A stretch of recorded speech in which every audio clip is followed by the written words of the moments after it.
Lewandowski, who's the head of talent management at the LTA. And Andrew, there's an under-12 competition going on here this week, running alongside the Davis Cup. Do you want to tell me a bit about the background of it?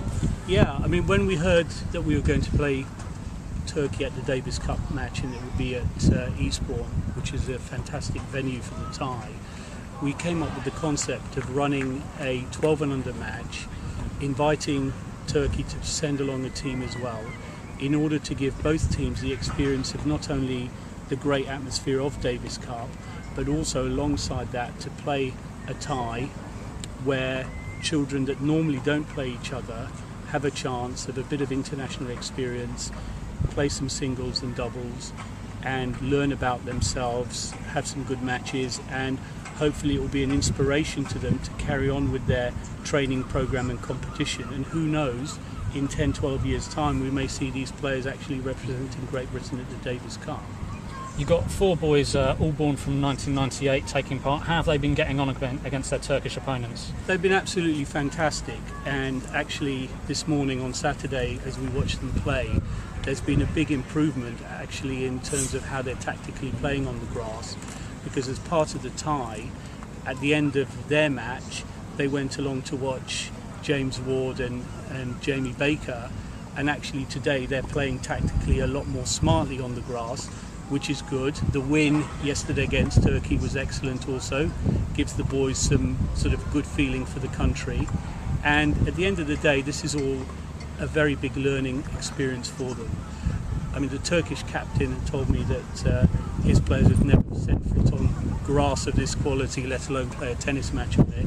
And our guys, again, very limited experience on grass, but fantastic for them to sort of be out there. And this morning we've played 4 singles. 2 of the matches were relatively easy, but in another 2 matches with Luke Hammond and Marcus Walters, the guys really had to dig in the second set and fight it out. So you're the head of talent management at the LTA. What does that role exactly entail, and how long have you been in that role? I mean, one of the main goals of the programme and in British tennis is actually to find talent at a much younger age and develop that talent. And I came into the role 3.5 years ago with the brief of actually setting up a system that would objectively and systematically find this talent across the whole of the country and develop it through club, county, regional and ultimately national level.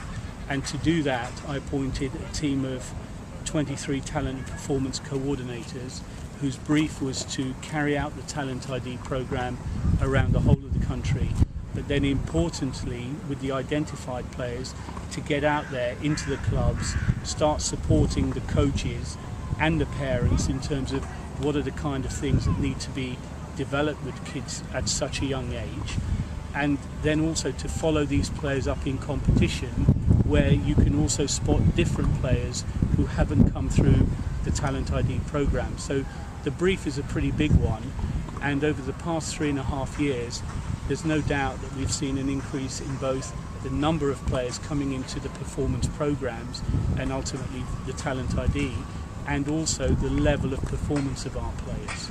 And do you see that talent coming through? I mean, Oliver Golden getting to the semi-final of the boys Wimbledon, and all British doubles final in the boys as well. Do you feel, and also Laura Robson playing well, Heather Watson coming through on the girls' side, do you feel that the talent is there and it's emerging as well?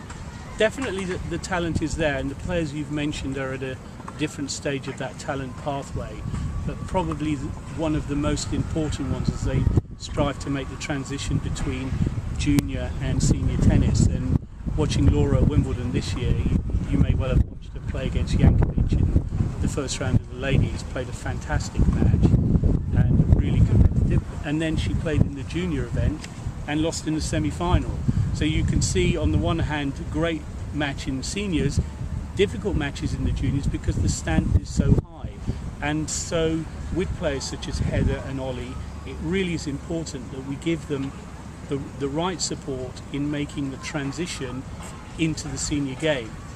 On the boys' side, it takes a lot longer because the physicality of the sport and the maturity that comes into the boys normally 2 or 3 years later than girls, and mental development means that players like Ollie will only start to emerge most probably around the age of 22, 23 in terms of senior tennis. In the girls, Laura and Heather, well, hopefully in a couple of years' time they'll be the real deal. And I suppose, as you say, it's important not to put pressure on them and label someone the next Andy Murray, the next Greg Rosetsky at such a young age as well. That's the worst thing you can do. I mean, you know, players like Greg and Andy are massively inspiring to our youngsters, and let's hope that, you know, they see themselves as that. We as an association or coaches or parents really shouldn't focus too much on that, but certainly at the age of 10 to 12 and even younger, to really have the love of the game, the enjoyment, and yes, competition and developing their game in the right spirit. That's enough for them, because it's going to take 15 years from the time they start to play tennis to actually playing at Wimbledon and being successful. It is a really long journey in tennis. And I suppose it's great as well for these boys here to be here in Eastbourne and to be watching the rubbers, the live rubbers in the Davis Cup. They're absolutely loving it. I mean, they were out there mesmerised on the court yesterday watching Jamie. I mean, you could see the passion of his performance, actually, a great display. And probably as important was his interview after, where he really stressed, you know, putting on the shirt and playing for Great Britain in the Davis Cup as a real honour for him. And I think the boys are listening to that. That has an impact and impression on them. And then the James Ward match, well, you know, his ranking may be 200 odd, but he beat a player who's round about 100, and his own performance really reflected that he's a top 100 player himself. And we just need to make sure, as I said earlier, the right support, the right competitions, sticking with him, encouragement and confidence. And, you know, he may well break into the top 100 in a year's time.